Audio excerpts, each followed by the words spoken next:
Once upon a time, there was a newly married couple.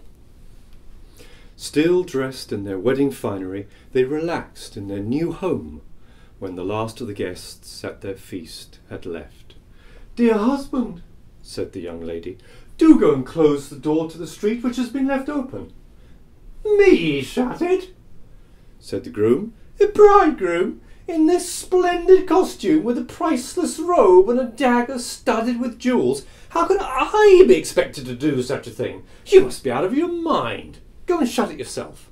"So," shouted the bride, "you expect me to be your slave?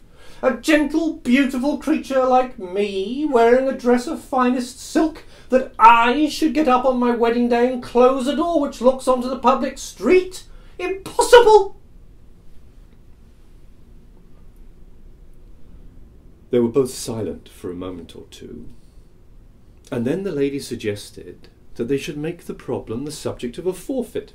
Whoever spoke first, they agreed, should be the one to shut the door. There were 2 sofas in the room, and the pair settled themselves face to face, one on each, sitting mutely looking at one another. They'd been in this posture for 2 or 3 hours when a party of thieves came by and noticed that the door was open.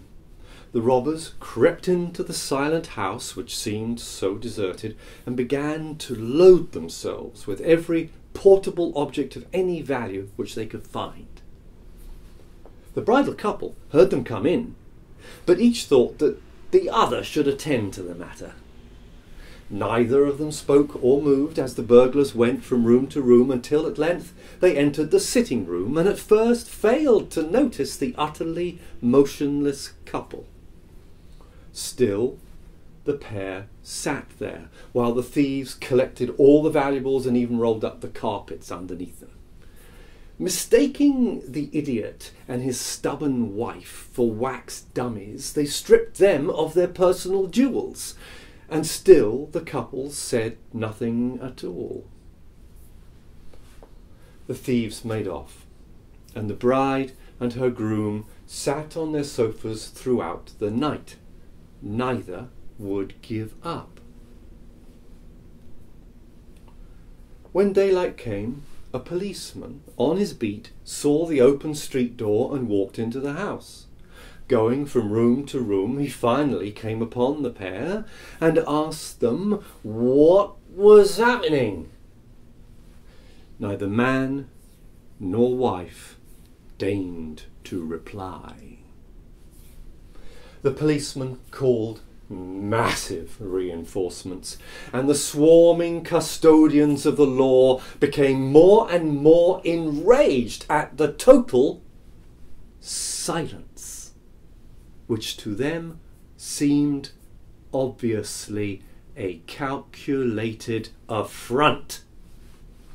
The officer in charge at last lost his temper and called out to one of his men, "Give that man a blow or two and get some sense out of him." At this, the wife could not restrain herself. "Please, kind officers," she cried, "do not strike him. He is my husband."